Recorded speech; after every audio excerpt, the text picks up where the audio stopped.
இன்னைக்கு நம்ம எங்க வந்திருக்கோம்னா, காங்கேயம், கண்ணபுரம் பக்கத்துல ஓலப்பாளையம்ங்கிற இடத்துல நடக்கக்கூடிய கண்ணபுரம் தேர் திருவிழாவுக்கு தான் வந்திருக்கோம். இத மாட்டு சந்தைன்னு சொல்றத காட்டிலும், மாட்டு திருவிழா அப்படின்னே சொல்லலாம். நெறைய மாடுகள், எக்கச்சக்கமான மாடுகள். என்னால முடிஞ்ச வரைக்கும் ஒரு 5, 6 பார்ட்டா வந்து நான் வீடியோ எடுத்துட்டு வந்திருக்கிறேன். ஒவ்வொரு மாடுகளும் எப்படி இருக்கு? எந்தெந்த மாதிரியான மாடுகள்லாம் கொண்டு வந்திருக்காங்க? இனி வரும் இன்னும் இன்னும் வந்து இது ஒரு 15 நாளைக்கு நடக்கும். நம்ம போனது 2வது நாள், 3வது நாள், 4 நாள், 4வது நாள். இந்த 3 நாளும் வந்து நம்ம சந்தைய பார்த்தோம். அங்கேயே தங்கி இருந்து, ஒவ்வொரு நாளும் மாடுகள் வரத்து எப்படி இருக்கு? மாடுகள்லாம் விலைகள் எப்படி போகுது? எந்த மாதிரியான மாடுகள் அதிகப்படியா கொண்டு வராங்க? அப்படிங்கிறத எல்லாத்தையும் பார்த்துட்டு வந்திருக்கேன். நமக்கு ரொம்ப நாளாவே ஆசை. நமக்கு விவரம் தெரிஞ்சதுலேருந்தே ஒரு 10 வருஷமாவே எல்லாரும் சொல்லி கேள்விப்பட்டுருக்கேன். கண்ணவரம் சந்தைக்கு போனோம்னா மாடுகள் நல்லாருக்கும். நல்ல மாடுகள் வாங்கிட்டு வரலாம். அது வந்து ஒரு ஒரு கடவுள் பக்தி உள்ளவங்கள கேட்டோம் அப்படின்னா, அங்க வந்து கடவுள் பக்தியோட மாடு வாங்கிட்டு வந்தோம்னா, மாடு வீட்ல பெருகும். அதாவது இப்போ ஒரு மாடு வாங்கிட்டு வரோம்னா, அது அடுத்த வருஷம் 2 மாடா, 3 மாடா நம்ம வீட்ல மத்த மாடுகளும் சேர்த்து மாடுகள் வந்து பெருகுறதுக்கான வாய்ப்பு இருக்கு. மாடு வந்து வீட்ல ராசி சேரும், பணம் சேரும் அப்படின்னு நெறைய கதைகள் வந்து சொல்றாங்க. அது எல்லாமே வந்து எந்த அளவுக்கு நம்பகத்தன்மையா உள்ளது அப்படிங்கிறது நமக்கு தெரியல. நம்ம அண்ணன் கூட நான் வந்து ஒரு பயணத்துக்கு வாய்ப்பு கிடைச்சுச்சு. சரி போய் கண்ணாவரத்தையும் பார்த்துட்டு வந்துரலாம் அப்படின்ட்டு. நம்ம எதிர்பார்த்தத விட அதிக அளவுல பசுமாடுகள் வந்து அங்க வந்திருந்துச்சு. காங்கேயம் ப்ரீட சேர்ந்த பசுமாடுகள்.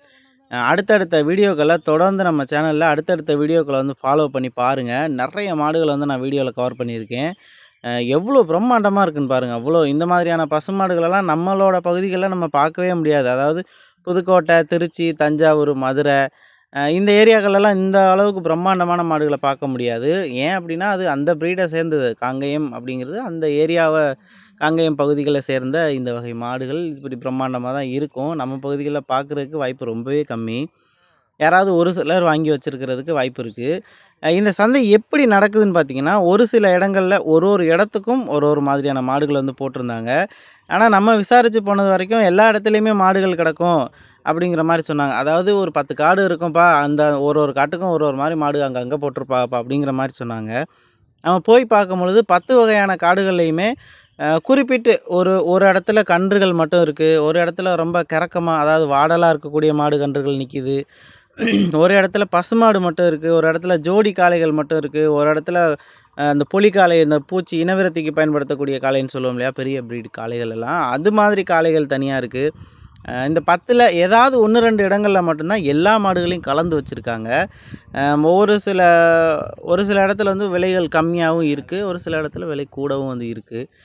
நம்ம எல்லாமே நம்ம பார்க்கணும் அப்படின்னா, ஒரு 2 நாள், 3 நாள் தாராளமா வந்து ஆயிரும். ஒரு 10, 11 இடத்துல ஒரு ஒரு வயல் இருக்கு அப்படின்னா, 1 ஏக்கர் இருக்குன்னா, ஒரு 10, 11 இடத்துல இந்த மாரி வந்து சந்தைகள் வந்து போட்டிருந்தாங்க. நீங்க ஒரு வேள சந்தைக்கு போகணும், அதாவது கண்ணவரம் தேர் திருவிழாவுக்கு வந்து போகணும்னு விருப்பப்பட்டீங்கன்னா, ஒரு இடத்த மட்டும் பார்த்துட்டு வந்துராதீங்க. 10 இடத்துல இந்த மாரி வந்து போட்டு வச்சிருக்கிறாங்க. அங்கங்க மாடுகள் வந்து விற்பனை ஆயிக்கிட்டு இருந்துச்சு. நாங்க போகும்பொழுதே இங்க நின்ன மாடுகள்ல பாதி மாடுகளுக்கு மேல சேல் ஆயிருச்சு. நாங்க போய் விலை கேட்டோம். இந்த கன்றெல்லாம் வந்து விலை கேட்டோம். என்ன விலை வரும் அப்படின்னு கேட்கும்பொழுது, அதெல்லாம் குடுத்தாச்சு அப்படின்னாங்க. சரி என்ன விலைக்கு போயிருக்குன்னு பார்த்தா, ஒரு ரூ. 17,000 ரூ. 15,000 ரேஞ்சில வந்து சொன்னாங்க ரேட்டு. இந்த கிடேரி கன்றா இருக்கட்டும், காளக்கன்றா இருக்கட்டும், இந்த மாரி பொடி கன்றுகள் நாங்க ஃபர்ஸ்ட்டு என்ட்ரன்ஸ்ல பார்த்தது வந்து இந்த கன்றுகள தான் போய் பார்த்தோம். பொடி கன்றுகளா ஒரு இடத்துல நின்னுச்சு. இந்த இப்ப நான் இங்க வீடியோல பார்க்குற இந்த இடத்துல வந்து வாடலான மாடுகள். ரொம்ப உடல் கட்டோட ரொம்ப ஹைட் வெயிட்ல இருக்கக்கூடிய மாடுகள் இல்ல. கொஞ்சம் கிறக்கமா, கொஞ்சம் வாடலான மாடுகள் அதிக அளவுல இங்க வந்து இருந்துச்சு.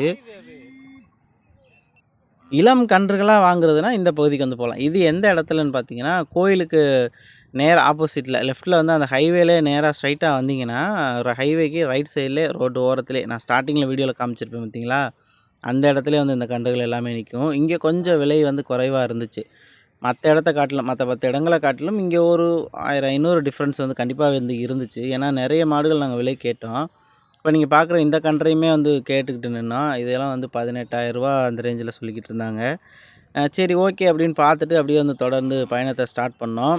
இங்கே காங்கேயம் ப்ரீடு மட்டும் இல்ல, கிர் மாடுகள்லேருந்து சாகிர்வாலு, அப்புறம் அந்த ஆலம்பாடின்னு சொல்லுவோம் இல்லையா? பூரணி ப்ரீடு அந்த ப்ரீடு மொதற்கொண்டுமே மாடுகள் வந்து கொண்டு வந்திருந்தாங்க. மேக்ஸிமம் ப்ரிஃபரன்ஸ் வந்து காங்கேயம் ப்ரீடுக்கு மட்டும் தான் இருக்கு. அதிகப்படியான காளைகள், பசுமாடுகள் காங்கேயம் ப்ரீட சேர்ந்தது. சிலது ஒரு ஒரு 10 மாடு இருக்குன்னா, அதில 1 மாடு கிராஸ் ப்ரீடு. இப்ப நீங்க பார்க்குறதெல்லாம் கிராஸ் தான். சிந்து கிராஸு. ஹச்எஃப் கிராஸு இந்த மாதிரி நிறைய மாடுகள் கலப்பின மாடுகளுமே ஒன்று வந்துருந்துச்சு. இப்போ நீங்கள் பார்க்குறது கிர் மாடு, கிர்லே பசுங்கன்று இந்த மாதிரி கலப்பினமும் கொண்டு வந்திருந்தாங்க எல்லா சந்தைகளையுமே. அதாவது 10 இடத்துல நடக்கும்னு சொன்னேன் இல்லையா, அந்த 10 இடத்துலையுமே 1, 2 மாடுகள் கிராஸ் ப்ரீடுமே இருந்துச்சு. கலப்பின மாடுகள் மற்ற ப்ரீடை சேர்ந்த மாடுகளும் இருந்துச்சு. நீங்கள் ஒருவேளை மாடு வாங்கணும்னு விருப்பப்படுறீங்கன்னா உங்களுக்கு நீங்கள் போக வேண்டிய டைமிங் வந்து ஒன்று காலையில் வெள்ளனா போகணும், ஒரு 5 மணி அந்த டைமிங்கில் அங்கே இருக்கணும். அப்படி இல்லைனா ஈவினிங் ஒரு 6 மணி 5 மணி 6 மணி அந்த டைமிங்கில் அங்கே இருக்கணும். வெயில் டயத்தில் அந்தளவுக்கு வந்து வியாபாரம் நடக்கலை. ஒரு சாயங்கால நேரம் ஈவினிங் டைமிங்லேயும் காலையில் நேரத்துலேயும் தான் நல்லா வந்து மாடுகள் சேல் ஆகிட்டு இருந்துச்சு. மாடுகள் வந்துக்கிட்டே இருக்குது. இப்போ ஒரு 2 மாடு விற்கிதுன்னா 4 மாடு உள்ளே வந்து இறங்குது. மாடுகள் வரப்போகன்னு பயங்கரமாக வந்து இருந்துச்சு. ஒரு திருவிழா தானே, நீங்கள் போயிட்டு ஜாலியாக போய் பார்த்துட்டு வரலாம். அந்த மாதிரியான ஒரு இடம் தான் இது. மாடுகளை பிடிச்சவங்க, மாடு வளர்க்கணும்னு ஆசைப்பட்றவங்க, அல்லது நான் வந்து பால் தேவைக்காக காங்கேயம் ப்ரீடை சேர்ந்த பால் மாடு வாங்கணும், ஒரிஜினல் ப்ரீடாக நாட்டு மாடாக வேணும்னு விரும்புகிறவங்க தாராளமாக இங்கே போய் பார்த்து நல்ல பசுவை வந்து வாங்கிட்டு வரலாம். இது இன்னும் ஒரு 10 நாளைக்கு தான் நடக்கும். சீக்கிரமாக போங்க, சீக்கிரமாக போய் பாருங்கள். லொக்கேஷன் வந்து எங்கேன்னா கண்ணபுரத்துக்கு முன்னாடி, காங்கேயம் போகிற பகுதியில் கண்ணபுரத்துக்கு முன்னாடி ஓலப்பாளையம் அப்படிங்கிற இடத்துல தான் இந்த சந்தை வந்து நடக்குது. உங்களுக்கு வந்துட்டு ரூட்டு தெரில அப்படின்னா மேப்பில் போய் போட்டு பாருங்கள். ஓலப்பாளையம்னு போட்டிங்கன்னா மேப் வந்து கரெக்டாக வந்துடுது. நீங்கள் போகும்போதே, அதாவது ஓலப்பாளையம் ஊருக்கு ஒரு 1/2 கிலோமீட்டர் முன்னாடியே ரைட் சைடு லெஃப்ட் சைடில் ரோட்டு ஓரத்துலேயே தான் இந்த சந்தைகள் வந்து நடக்கும். 10 இடம் அப்படிங்கிறனால ஈஸியாக உங்களால் கண்டுபிடிச்சிட முடியும். நீங்கள் தேடி அலைய வேண்டிய கஷ்டம் இருக்காது, ஈஸியாக கண்டுபிடிச்சிடலாம். நாங்கள் போய் வந்ததுக்கு ஏதாவது மாடு வாங்கிட்டு போகலாம் அப்படின்னு தான் நினச்சி போனோம். கொஞ்சம் நமக்கு லாங் அப்படிங்கிறனால டாடா ஏசி வாடகையே 10,000 ரூபா கிட்ட கேட்டாங்க.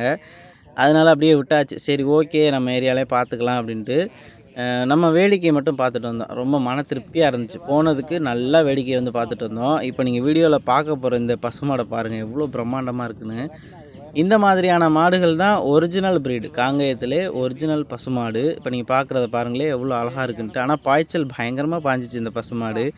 யார் வாங்கிட்டு போனாங்க என்ன அப்படிங்கிறது தெரியல. இதோட விலை என்னவாக இருக்கும் அப்படிங்கிறத நீங்கள் கமெண்ட்டில் சொல்லுங்கள். நான் அடுத்த வீடியோவில் கண்டினியூ பண்ணுறேன். இன்னும் நிறைய பார்ட்டுகள் இருக்குது. தொடர்ந்து வீடியோவை ஃபாலோ பண்ணுங்கள்.